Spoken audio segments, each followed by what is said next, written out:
Bismillahirrahmanirrahim. Assalamualaikum warahmatullahi wabarakatuh. Selamat siang dan salam sejahtera bagi kita sekalian. Shalom, Om Swastiastu, Namo Buddhaya, salam kebajikan.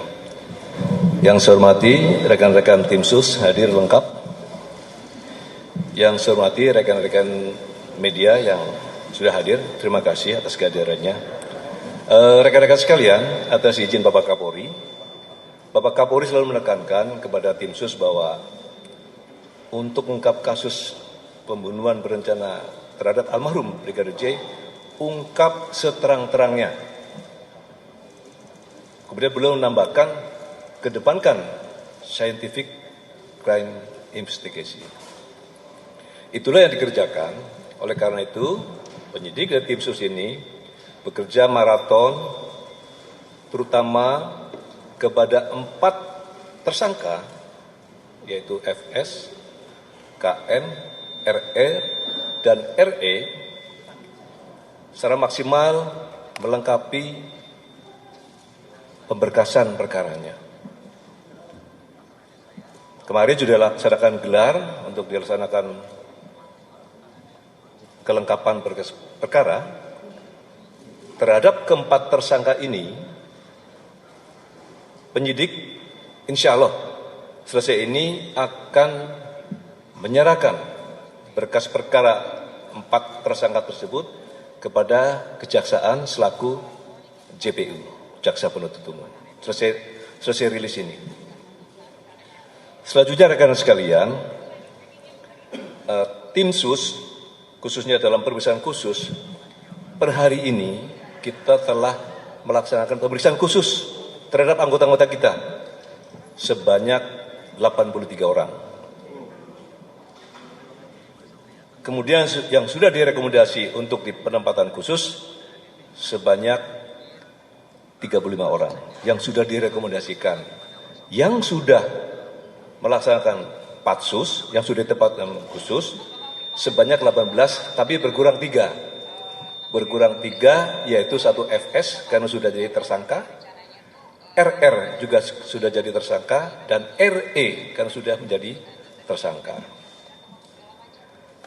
Kemudian rekan-rekan sekalian, dari personil yang sudah dipatsuskan ini ada 15 orang, penyidik melakukan pemeriksaan mendalam, maka terdapat 6 orang dari hasil pemeriksaan yang patut diduga melakukan tindak pidana, yaitu obstruction of justice, menghalangi penyidikan. Oleh karena itu, dalam waktu dekat, saya ulangi namanya, tentu 1 FS, kedua BJP HK, yang ketiga KPP ANP, yang keempat AKBP AR, yang kelima Kompol BW, dan yang keenam Kompol CP. Kalau untuk FS tentu sudah. Nah, yang kelima yang sudah dipatsuskan ini dalam waktu dekat juga akan kita limpahkan ke penyidik. Nanti secara teknis saya kira penyidik akan menjelaskan prasangka pasalnya, saya kira nanti teknisnya. Oleh karena itu nanti akan dilakukan ditingkatkan penyidikan lebih lanjut, nanti akan dijelaskan oleh Bareskrim.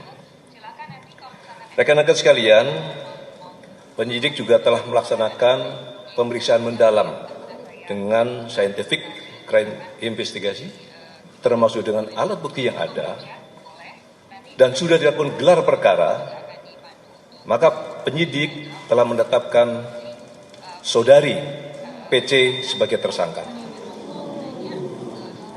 Nah, nanti untuk prasangka pasalnya nanti dari penyidik yang akan menjelaskan. Selanjutnya rekan-rekan sekalian, penyidik juga akan terus melakukan gabungan. Kemudian rekan-rekan juga mendengar ada 2 laporan polisi yang sudah dihentikan oleh Bareskrim. Maka sudah menjadi tanggung jawab tim sus gabungan yang terdiri dari Itwasum, Kabareskrim dan Propam akan melaksanakan audit investigasi terhadap 2 laporan polisi yang diterbitkan oleh Polres Jakarta Selatan. Ini sedang berjalan.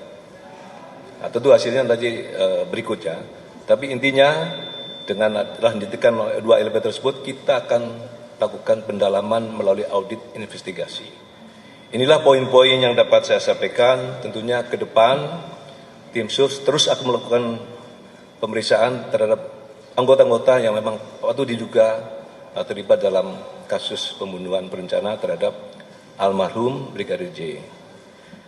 Kami dari tim sus dan Bapak Kapolri menyampaikan ucapan terima kasih kepada tentunya Komnas HAM dan Kompolnas yang memang terus melakukan pengawalan dan pengawasan dalam proses penanganan kasus ini. Kami juga mengucap terima kasih pada rekan media dan masyarakat Indonesia yang memberikan support dan dukungan kepada kita sekalian, sehingga kita bisa mempermudah pengungkapannya secara terang benderang dan transparan. Saya kira itu poin-poin dari saya, selebihnya nanti dari Pak Reskrim akan menjelaskan. Sekian, terima kasih. Assalamualaikum warahmatullahi wabarakatuh.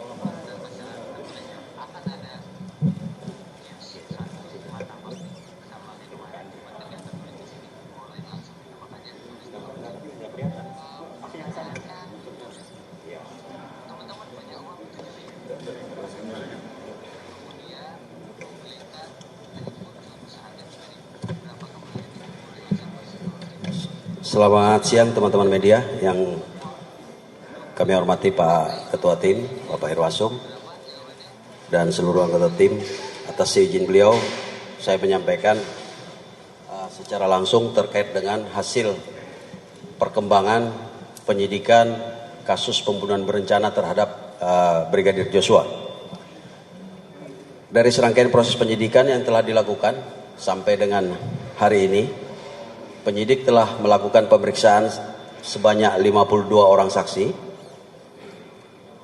termasuk di dalamnya adalah ahli terkait dengan DNA, balistik metalurgi, ahli kedokteran forensik, termasuk analis digital dan inavis. Kemudian termasuk melakukan penyitaan sejumlah barang bukti. Nah, perlu saya sampaikan kepada rekan-rekan media, alhamdulillah CCTV yang sangat vital yang menggambarkan situasi sebelum, sesaat dan setelah kejadian di Duren 3 itu berhasil kami temukan. Ya, berhasil kami temukan dengan sejumlah tindakan penyidik. Dari hasil penyidikan tersebut, tadi malam sampai pagi sudah dilakukan sejumlah kegiatan pemeriksaan, konfrontir. Tadi juga sudah disampaikan oleh Bapak Ketua Tim bahwa Ibu PC sudah ditetapkan sebagai tersangka. Ya. Banyak teman-teman mungkin yang bertanya, ini kapan diperiksa? Ya, kita sebenarnya yang bersangkutan sudah kita lakukan pemeriksaan sebanyak 3 kali. Seyogyanya juga kemarin harusnya yang bersangkutan kita periksa, tetapi kemudian muncul surat sakit dari kedokteran, dari dokter yang bersangkutan, dan meminta untuk istirahat selama 7 hari. Tanpa kehadiran yang bersangkutan, kemudian penyidik melakukan gelar perkara, dan berdasarkan 2 alat bukti, yang pertama adalah keterangan saksi, kemudian bukti elektronik berupa CCTV, baik yang ada di Saguling, di lokasi Saguling maupun yang ada di dekat TKP, ya, yang selama ini menjadi pertanyaan publik, yang diperoleh dari DVR Pos Satpam. Inilah yang menjadi bagian daripada circumstantial evidence atau barang bukti tidak langsung yang menjadi petunjuk bahwa PC ada di lokasi sejak di Saguling sampai dengan di Duren 3 dan melakukan kegiatan-kegiatan yang menjadi bagian daripada perencanaan pembunuhan terhadap Brigadir Joshua. Selanjutnya juga pada kesempatan hari ini kami sampaikan kepada rekan-rekan media bahwa 4 berkas perkara tersangka sebelumnya, yaitu Saudara FS, Saudara RR, Saudara RE, dan Saudara KM, hari ini akan kita laksanakan pelimpahan ke Kejaksaan atau tahap 1 untuk kemudian nanti akan dipelajari oleh teman-teman jaksa penuntut umum. Saya kira demikian yang bisa saya sampaikan. Demikian Pak Irwasum.